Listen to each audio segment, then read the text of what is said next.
I got so much motherfucking design on right now. Break it down, bring it back, make it clap. I got 3 old thoughts, new guap, wear that thing. Bitches on my line, and you know they come strapped. Hold up, what it not, 45, scope it catch like whoa. How you fucking with these hoes? Bismillahirrahmanirrahim. Assalamualaikum warahmatullahi wabarakatuh.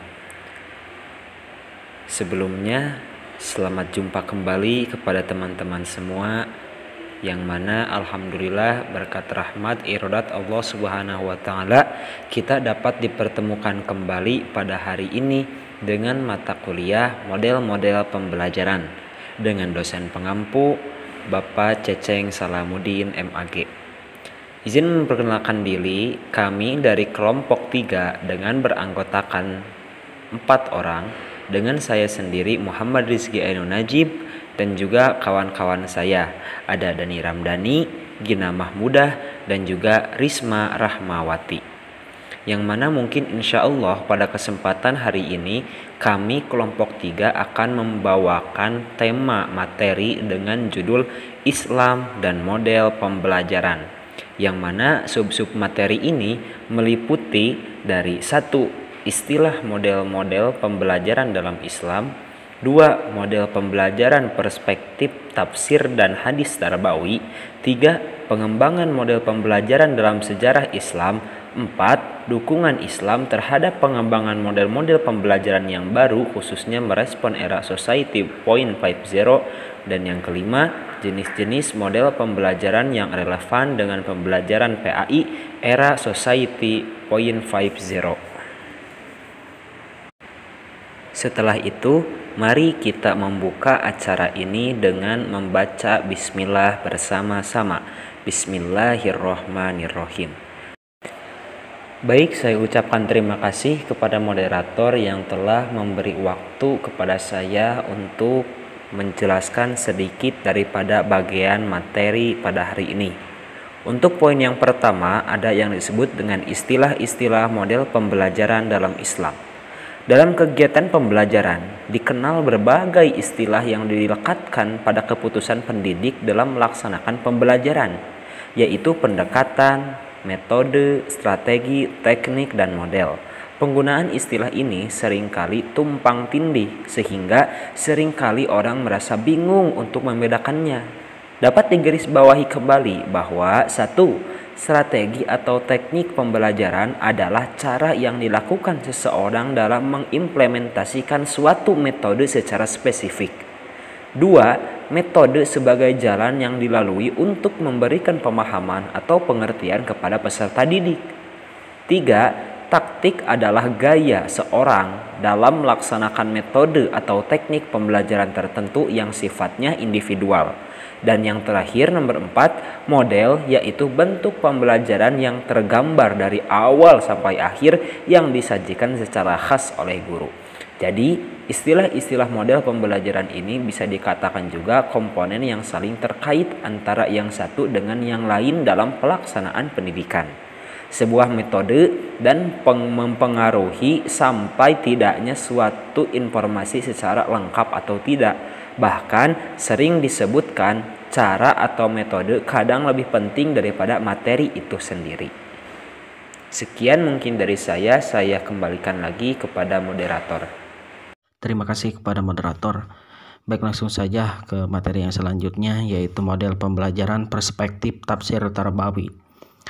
Allah berfirman di dalam Al-Quran surah Al-Jum'ah ayat 2, Bismillahirrahmanirrahim. Huwaladzi ba'atha fil ummiyina rasulan minhum yatlu alaihim ayatihi wa yuzakkihim wa yu'allimuhumul kitab wal hikmah wa in kanu min qablu lafi dhalalim mubin.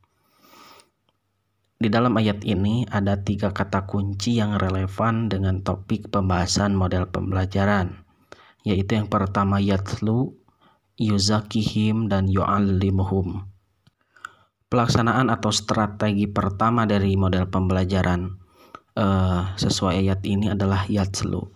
Maksudnya strategi ini termasuk terhadap model pembelajaran yang mana memberikan sebuah ketenangan sebelum memulai proses pembelajaran, sehingga siswa itu mampu belajar dengan tenang dan nyaman. Pelaksanaan atau strategi kedua dari model pembelajaran ayat ini adalah yuzakihim. Maksudnya model pembelajaran ini mengajarkan bagaimana membangun hubungan sosial dengan baik. Strategi ketiga dalam model pembelajaran ini adalah yu'allimuhum, yang mana mempunyai makna menjadikannya mengetahui sesuatu. Maksudnya dalam model pembelajaran ini, guru itu bisa menggunakan teknik mengajarkan ilmu pengetahuan dengan melakukan kajian-kajian ataupun diskusi, serta praktek pengalaman, sehingga siswa itu mampu mengetahui dan merasakan secara langsung dampak dari proses pembelajaran yang dilaksanakan. Selanjutnya yaitu model pembelajaran perspektif hadis tarbawi. Mungkin ada 5 macam model pembelajaran. Yang pertama model pembelajaran aktif, yang kedua model pembelajaran inovatif, yang ketiga model pembelajaran kreatif, yang keempat model pembelajaran efektif, dan yang kelima model pembelajaran menyenangkan. Kelima model pembelajaran tersebut dijelaskan di dalam hadis tarbawi. Yang pertama model pembelajaran aktif. Sebagaimana yang telah dipaparkan di PowerPoint, kita bisa melihat hadisnya, yang mana maksud dari hadis tersebut adalah Umar bin Khattab itu memberikan sebuah motivasi untuk anaknya agar ia mampu bersaing dan berani berbicara dan aktif meskipun di majelis orang-orang dewasa, selama yang dikatakan itu menyangkut ilmu yang mereka tidak ketahui. Yang kedua model pembelajaran inovatif. Juga bisa dilihat hadisnya di PowerPoint. Maksud dari hadis ini dapat disimpulkan bahwa untuk memperjelas sesuatu yang kita ajarkan adalah dengan sebuah tulisan atau alat bantu lainnya, supaya bisa memudahkan proses pembelajaran, sehingga pembelajaran bisa menjadi lebih inovatif. Yang ketiga adalah model pembelajaran kreatif. Maksud daripada hadis ini bahwa Rasulullah memiliki cara agar para sahabat itu dapat lebih kreatif untuk mendapatkan jawaban sendiri dari penjelasan yang mana tidak beliau jelaskan secara lengkap. Beliau menunda memberikan penjelasan seutuhnya sebelum para sahabat mencari tahu sendiri jawabannya dengan melakukan suatu penelitian atau tindakan. Lalu yang keempat adalah model pembelajaran efektif. Jadi berdasarkan hadis ini Rasul mengalihkan perhatian dari pertanyaan semula, karena sebenarnya jawaban di luar pertanyaan tersebut akan lebih penting daripada jawaban dari pertanyaan yang diajukan oleh sahabat. Maksudnya jika diterapkan dalam lingkungan kelas, maka metode seperti ini sangat berguna untuk mengembalikan kondisi di lingkungan kelas yang mana sering terjadi kegaduhan yang ditimbulkan oleh salah seorang peserta didik.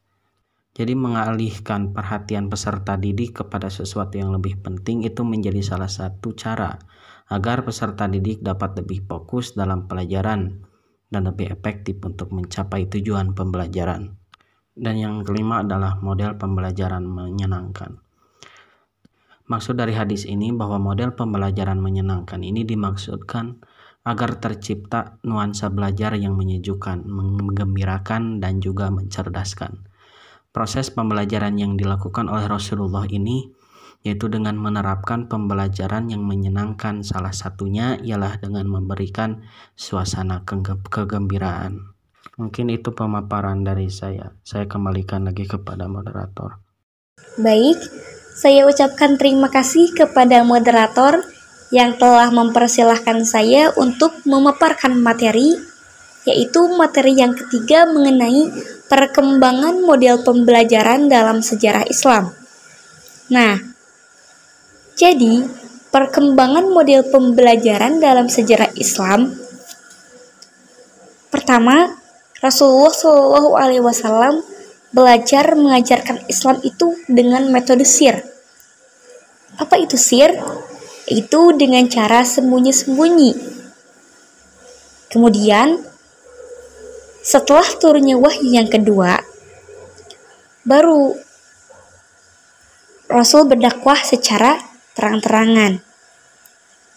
Rasulullah mulai berani mengajar umat dengan membuka Masjidil Haram, kemudian dilanjutkan ke Madinah, dan Rasulullah lebih bebas membuat pengajaran, yakni dengan membangun masjid. Selain itu juga, Rasulullah mempersaudarakan antara kaum muhajirin dan kaum ansar. Model pembelajaran apa yang Rasulullah lakukan? Model pembelajaran yang Rasulullah lakukan yaitu model pembelajaran dengan aktif, inovatif, kreatif, efektif, dan menyenangkan.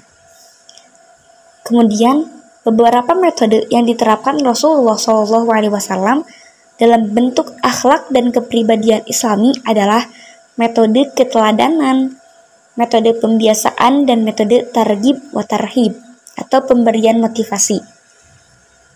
Metode dialog atau tanya jawab, metode ceramah, metode perumpamaan, metode nasihat, dan metode demonstrasi. Metode-metode yang diterapkan Rasulullah SAW ternyata masih sangat relevan loh dengan metode pendidikan masa kini. Sekarang kita memasuki era Society 5.0. Kemudian muncul model-model baru, salah satunya dalam bukunya Leon A. Abdullah yaitu Web-Based Learning Overview.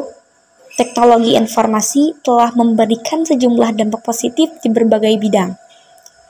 Pada dunia bidang pendidikan khususnya. Teknologi informasi berbagai mode yang mungkin digunakan. Pendidikan modern di masa globalisasi dan berbasis teknologi informasi telah bertransformasi ke arah digital. Mungkin hanya itu yang dapat saya sampaikan. Saya kembalikan lagi kepada moderator. Baik, saya akan menjelaskan mengenai dukungan Islam terhadap perkembangan model-model pembelajaran yang baru, khususnya merespon era Society 5.0. Dukungan Islam terhadap perkembangan model-model baru ini di era digital telah membawa perubahan besar dalam dunia pendidikan agama Islam. Nah, salah satu dukungan Islam itu tercantum dalam hadis yang dikatakan oleh Ali bin Abi Thalib yang artinya didiklah anak-anakmu dengan sesuatu yang berbeda dari apa yang sudah kamu ketahui, karena sesungguhnya mereka diciptakan untuk sebuah zaman yang zaman itu berbeda dengan zamanmu.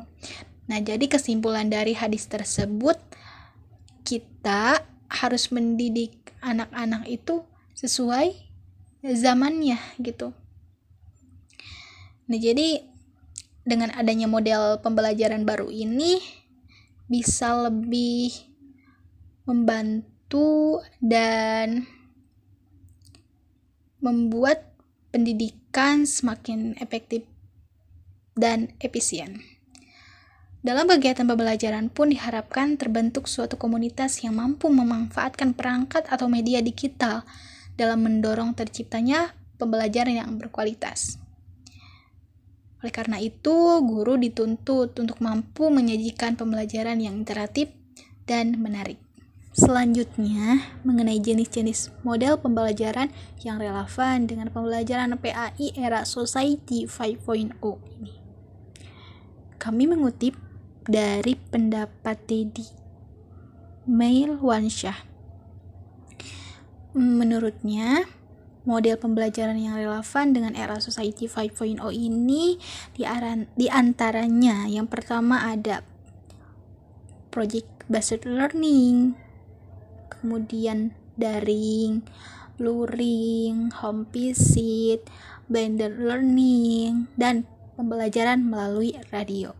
Nah, dari model-model yang saya paparkan tadi, mungkin teman-teman sudah tidak asing lagi ya, karena di era ini kita sering menggunakan model-model pembelajaran itu. Nah, kemudian apa sih model pembelajaran PAI yang relevan? Nah, secara umum, model pembelajaran PAI pada SD, SMP, dan SMA dapat dilaksanakan dengan menggunakan beberapa metode seperti metode antisipasi, metode dialog kreatif ya, metode studi kasus, metode pelatihan, kemudian metode merenung, metode lawatan, metode kontemplasi, metode taubat, dan metode-metode lainnya. Nah, sementara metode yang sudah tidak asing lagi bagi kita yang dapat digunakan dalam proses pembelajaran agama Islam itu diantaranya ada metode analisis, metode problem solving, metode tanya jawab, ceramah, pemberian tugas, dan sebagainya. Nah, mungkin sekian yang dapat saya sampaikan. Saya kembalikan kepada moderator.